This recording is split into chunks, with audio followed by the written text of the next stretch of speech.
Mabuenas na araw, mga kaabante. Ako muli ang nag-iisang Master Hans Kua, ang inyong pambansang feng shui expert. At ito ang ilan sa abang tips at palala para sa life na kay Bongga. January 22, 2024, Lunes. Para sa mga pinanganak ng Year of the Rat, pagkatapos mong makilala siya ay posible naman siya ang saktan ng damdamin o bigla kanyang iwanan. Hindi kasi maganda ang love star. Magpa-love, baraha, tarot card reading kay Master Hans Kua. White at 16. Ox naman tayo sa travel star at helpful friend star, activated yan. Sa kalusugan, unhealthy star, iwasan na magpuyat at hindi pagkain sa tamang oras. Sa love life naman, masaya ka na. Sa current relationship, Aqua at 10. Tiger, iwasan ang hurtful word na hindi mo kailangan magbitiw ng masasakit na salita para sundin ka niya. Maroon at 13. Rabbit, conflict day-to-day, huwag magtiwala agad sa taong hindi lubos na kilala. Gray at 7. Dragon, pagdating sa pera, posibleng mawalan dito. Sa love life naman, maging aware sa nararamdaman ng sweetheart, matutong makiramdam bawat isa.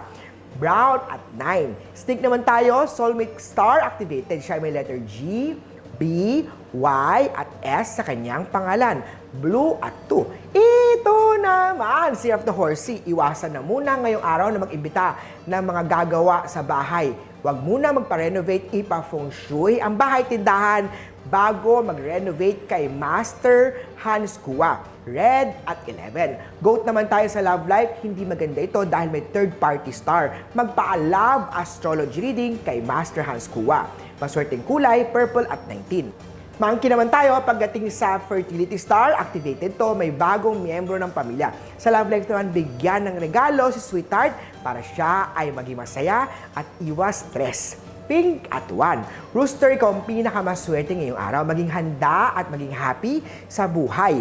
Yellow at 4. Dog naman, nasa chart mo, makapag-work sa abroad. Magpaguhit, pang-guhit ang palad reading kay Master Hans Kua. Silver at 16. Pigi naman tayo, may taong pilit na sisirain kang patalikod. Huwag magpa-apekto sa sasabihin ng iba.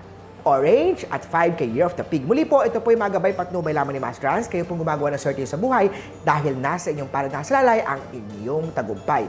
Ako muli, si Master Hans Kua para sa hashtag Hans Suwerte sa Abante.